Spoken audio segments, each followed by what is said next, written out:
కుటుంబ సమస్యలకు కారణము పిల్లలు కలగకపోవడం.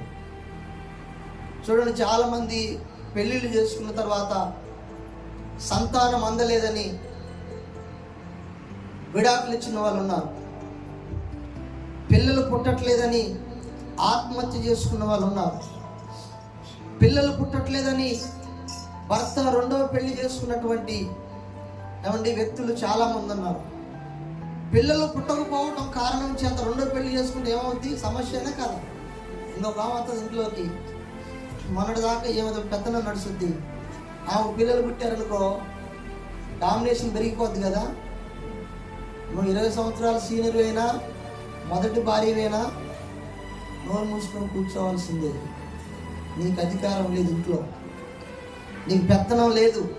ఎందుకంటే ఇప్పుడు నాకు పిల్లలు కలిగారు అని భర్త కూడా పిల్లలు కలిగినామని ఎక్కువగా ప్రేమిస్తాడు. అత్తమామలు కూడా పిల్లలు కలిగినటువంటి ఆ కోడలకి ఎక్కువగా సపోర్ట్ చేస్తారు. ఈ పిల్లలు కలగనామని ఏం చేస్తారు చెప్పండి? సూటి మోటు మాటలతో తిట్టటము, చీటి మాటికి కొట్టటము, చీటి మాటికి బాధ కలిగించే మాటలనటము, మీ ఇంటికి వెళ్ళిపో, నువ్వెందుకు గొడ్రాలు మా ఇంట్లో, నీతో మాకేం పని అని రకరకాల మాటలు. ఆ మాటలకు తట్టుకోలేక కొంతమంది ఆత్మహత్యలు కూడా చేసుకున్నారు. ఈ రోజుల్లో మరీ ఎక్కువ అండి. పెళ్ళైనా ఒక 2 సంవత్సరాలకి సంతానం కలగట్లేదంటే అప్పుడు ఇంకేం లేదా? రకరకాల మాటలు. చాలామంది ప్రార్థన చేయమని చెప్తా ఉంటారు. చాలామంది ఫోన్లు చేస్తూ ఉంటారు. నాకు పెళ్ళైంది 2 సంవత్సరాలండి, 3 సంవత్సరాలండి. మా అత్త మామూలు గులుగుతున్నారు, ఇంట్లో తిడుతున్నారు. మా ఆయన రెండో పెళ్లి చేసుకుంటా అంటున్నారు. ప్రారంభంలో ఉన్నటువంటి ప్రేమ ఇప్పుడు చూపించట్లేదు, అసలు పట్టించుకోవట్లేదు. నా కోసం ప్రార్థన చేయండి. అంత మాత్రమే కాదండి, అటువంటి వారు సమాజంలో వాళ్ళు రోడ్డు మీద నడుచుకుంటూ వెళ్ళినా, ఒక కార్యక్రమానికి వెళ్ళినా, ఒక ఫంక్షన్కి వెళ్ళినా ఎట్లా ఉంటాయి పరిస్థితులు? ఎదురుపడ్డా కానీ కీడు, పిల్లలు లేరని గుడ్రాలు, రకరకాల ఆపోహలు సమాజంలో ఉంటాయి. చూడండి, బైబిల్ గ్రంథంలో ఆదికాండం 30వ అధ్యాయము 1వ వచనంలో, రాహేలు తాను యాకోబుకు పిల్లలు కనుకపోవుట చూచి యాకోబుతో, నాకు గర్భఫలము నిమ్ము, లేని ఎడల నేను చచ్చిపోతాను. ఎక్కడి వరకు వచ్చిందంటే సావు వరకు వచ్చిందో రాలేదు చెప్పాలి. మీరు చచ్చిపోతాను అనటానికి కారణం ఏంటి? ఆ సమస్యకి పిల్లలు లేకపోవటం, గొడవ. సొంత అక్కజెల్లెలు ఇద్దరు పెళ్లి చేసుకున్నాడు యాకోబు, లేయా రాహేలు.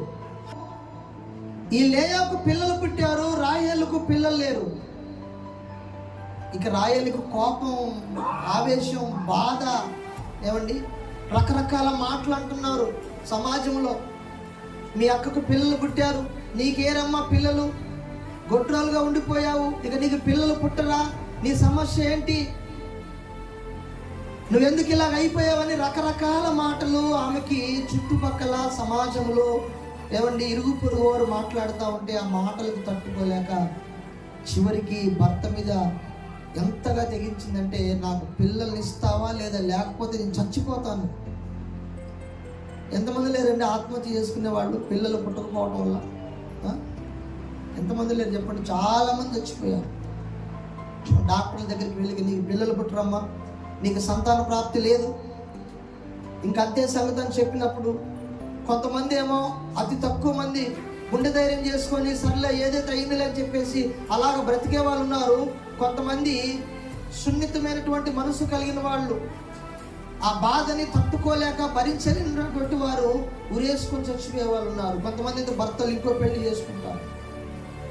కొంతమంది భార్యలు హింసించే భర్తలు ఉన్నారు, నీకు పిల్లలు కలగట్లేదని అత్తమామలు హింసించే వాళ్ళు ఉన్నారు. ఈ రాహేలు కూడా పిల్లలు పుట్టకపోవటం చూసి తన భర్త మీద బాధని వ్యక్తం చేస్తూ ఉంది. ఇదిగో యాకోబు, నువ్వు నాకు పిల్లల్ని ఇస్తావా లేదా, లేకపోతే నేను చచ్చిపోతాను. ఈ పిల్లలు పుట్టనటువంటి సమస్య చావు వరకు వచ్చేసింది. ఈనాడు చాలామంది కుటుంబాలలో సమస్యలకు కారణం ఏంటంటే ఈ పిల్లలు పుట్టకపోవటము ఒక పెద్ద సమస్య. ఇదొక కారణము.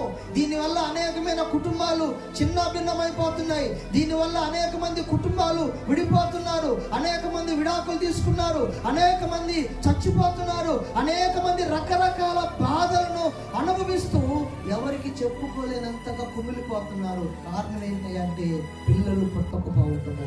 మొదటి సమయాల గ్రంథము 1వ అధ్యాయంలో మనం చూస్తే అక్కడ ఎల్కానా ఉన్నాడు. ఆయనకి 2 భార్యలు. మొదటి భార్య పేరు అన్న, రెండో భార్య పేరు పెనిన్నా. ఈ రెండో భార్య పెనిన్నకు పిల్లలు పుట్టారు.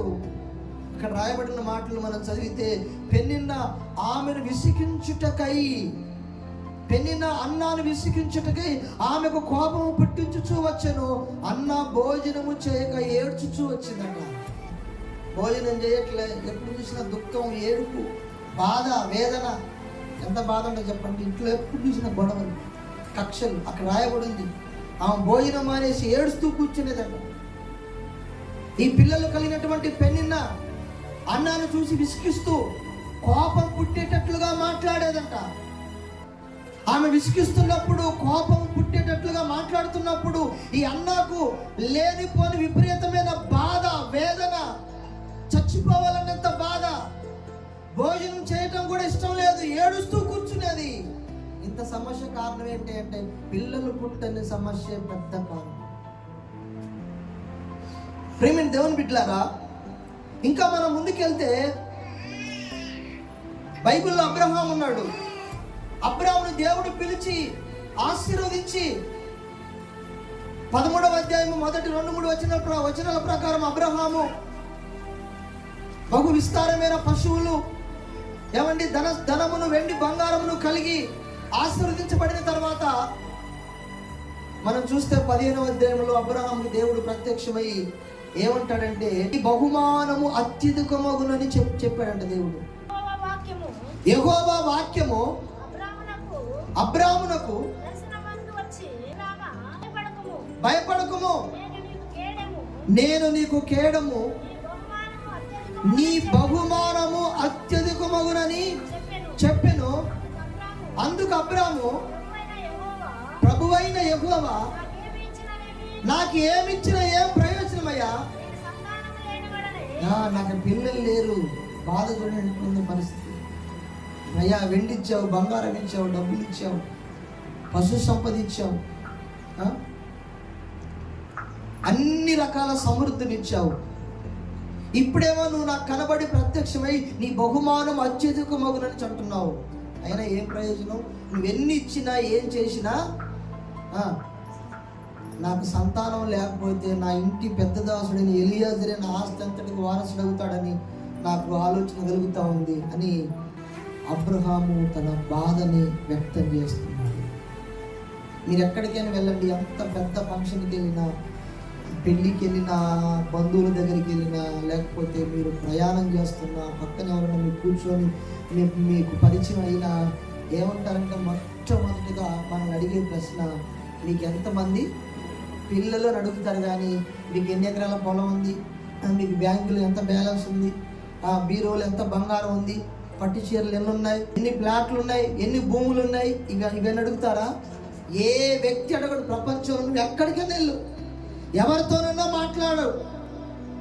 మనిషిని పలకరిస్తూ పరిచయం అయిన తర్వాత అడిగే మొట్టమొదటి ప్రశ్న ఏంటంటే మీకు ఎంతమంది పిల్లలు?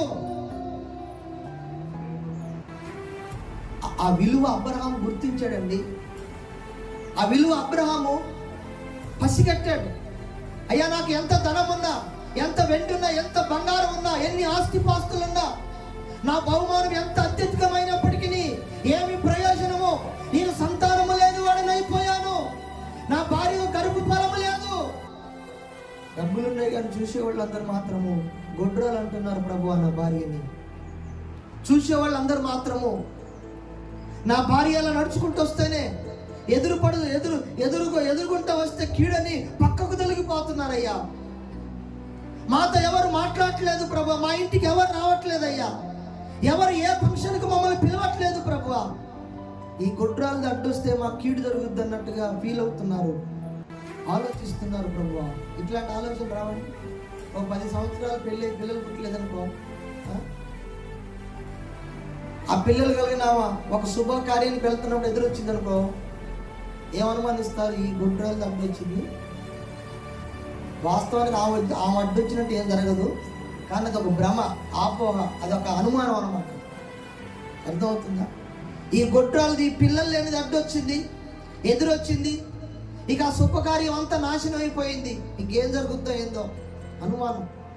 హల్లెలూయా. దేవుని బిడ్డలారా, ఈ పిల్లలు పుట్టినటువంటి ఈ కారణము కుటుంబంలో ఒక సమస్య కారణము. అనేకమైన కుటుంబాలలో తగాదలు, గొడవలు, పెళ్ళైన వాళ్ళు విడిపోవటం, గొడవలు పెట్టుకోవటం, రెండో పెళ్ళిళ్ళు చేసుకోవటం. అర్థమవుతుందండి? కొంతమంది అయితే పెళ్లి చేసుకోకుండానే ఇంకొక ఆమె తెచ్చి ఇంట్లో పెట్టుకోవటం. ఏంటంటే, అవును సార్ నాకు పిల్లలు పుట్టట్లేదు, ఇంకొక ఆమె తెచ్చుకోండి, నాకు పిల్లలు కావాలంటాడు.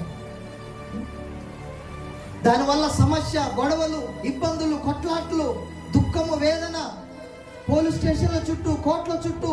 ఈ సమస్యలకు అన్నిటికీ కారణం ఏంటంటే మూలము పిల్లలు పుట్టినటువంటి పెద్ద సమస్య. ఈ సమస్య పోవాలంటే ఏం చేయాలి?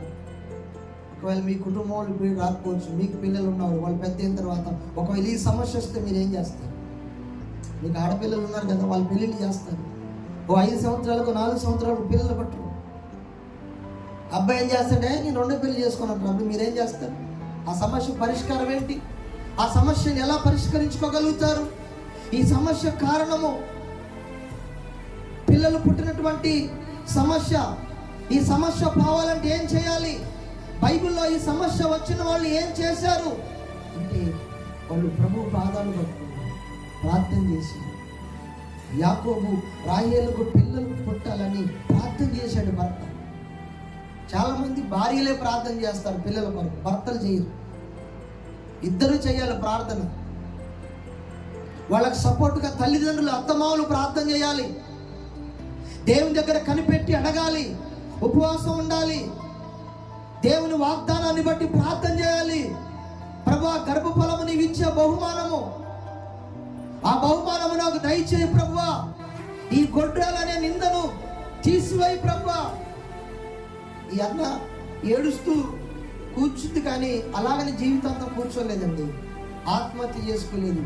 ఈ సమస్యకు పరిష్కారము దేవుని దగ్గర ఉందని దేవుని మందిరానికి పరిగెత్తుకొని వెళ్ళి దేవుని మందిరంలో మోకరించి కుములుతూ, వెక్కిళ్ళు పెట్టి, మూలుగుతూ, ఏడుస్తూ దేవుని దగ్గర ఒక వాగ్దానం చేసుకుంది. ప్రభువా, ఈ నింద పోవాలయ్యా, నాకు ఒక్క కుమారుని ఇస్తే తిరిగి నీకే అప్పగిస్తానని దేవుని దగ్గర ఒప్పందం చేసుకుంది. ఆ పిల్లలు లేనిటువంటి, ఆ పిల్లలు పుట్టిన సమస్యకు ఆ పరిష్కారము దేవుడు ఆమెకు దయచేశాడు. హల్లెలూయా. కాబట్టి ఈరోజు నుంచి గుర్తుంచుకోండి, ఎవరైనా మీకు పిల్లలు లేని వాళ్ళు ఎవరైనా సమస్యలు చెప్పి వాళ్ళ కుటుంబంలో ఇది మా కుటుంబంలో మా సమస్యలకు ఇది కారణము అన్నప్పుడు వాళ్ళకి సలహా ఇవ్వడానికి ప్రయత్నం చేయండి. మీరు దేవుని మందిరానికి వెళ్ళండి, దేవుని సన్నిధిలో ప్రార్థన చేసుకోండి, దేవుని మీద భారం వేయండి, దేవుని సన్నిధిలో మీరు ఏడవండి అని వాళ్ళకి సలహా ఇవ్వండి. ప్రతి సమస్యకు పరిష్కారం దేవుని దగ్గర ఉంది. ఏ సమస్యకైనా పరిష్కారము దేవుని దగ్గర ఉంది. దేవుని సన్నిధికి వచ్చి దేవుని పాదాలు పట్టుకొని ఆ సమస్యను ఎత్తిపట్టి ఉపవాసం ఉండి కన్నీటితో ప్రార్థన చేస్తే ఆ సమస్య ఖచ్చితంగా పరిష్కరించబడుతుంది. అలా చాలా మంది భక్తులు దేవుని పాదాల దగ్గరకు వచ్చి ఈ సమస్యకు పరిష్కారము ఒక్క దేవుడు మాత్రమే చేయగలడు. దేవుని సన్నిధిలో మాత్రమే ఈ సమస్యకు పరిష్కారం ఉంది. దేవుడు మాత్రమే ఈ సమస్యను పరిష్కరించగలడు. ఏ నరుడు, ఏ మానవుడు ఈ సమస్యకు పరిష్కారము చేయలేడని అనేక మంది భక్తులు గుర్తించి ప్రభు సన్నిధికి వచ్చి ప్రభు దగ్గర మోకరించి ఏడ్చి గోచాడి దేవుని దగ్గర బతిమలాడుకొని ప్రార్థన చేసుకున్నారు. అప్పుడు దేవుడు వారి సమస్యకు పరిష్కారాన్ని ఇచ్చాడు.